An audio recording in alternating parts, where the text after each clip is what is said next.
शनिवार दिन सरस्वती शिशु विद्या मंदिर उच्च माध्यमिक विद्यालय घोड़ा बजार परिसर में चलित वर्ष विद्यालय स्तरीय ज्ञान विज्ञान मेला अनुष्ठित हो जाइछि।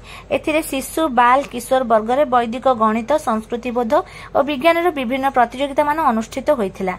एही विभाग में गणित प्रश्न मंच पत्रवाचन सहित गणित प्रयोग और विज्ञान प्रयोग एवं प्रकल्प अनुष्ठित होइथिला। एथिरे 250 जन प्रतिभागी अंशग्रहण करथिले।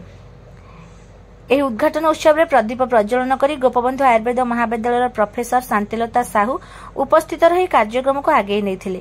ଏହି କାର୍ଯ୍ୟକ୍ରମରେ ବିଦ୍ୟାଳୟ ପରିଚାଳନା ସମିତିର ସଭାପତି ଡକ୍ଟର ଅଭିମନ୍ୟୁ ଭୂଇଁଆ, ଉପସଭାପତି ଡକ୍ଟର ସୀମାଞ୍ଚଳ ପଣ୍ଡା, ସମ୍ପାଦକ ଅରବିନ୍ଦ ଶତପଥୀ, ଯୁଗ୍ମ ସମ୍ପାଦକ ବିକାଶ ଦତ୍ତ, କୋଷାଧ୍ୟକ୍ଷ ମାନସ ରଞ୍ଜନ ପଣ୍ଡା, ସଦସ୍ୟା ସନ୍ତୋଷିନୀ ନାୟକ, ଜ୍ଞାନ ମନ୍ଦିରର ଅଧ୍ୟକ୍ଷ ଅରବିନ୍ଦ ଦାସ ଓ ପ୍ରଧାନ ଆଚାର୍ଯ୍ୟ ପ୍ରସନ୍ନ କୁମାର ପ୍ରଧାନ ପ୍ରମୁଖ ଉପସ୍ଥିତ ଥିଲେ।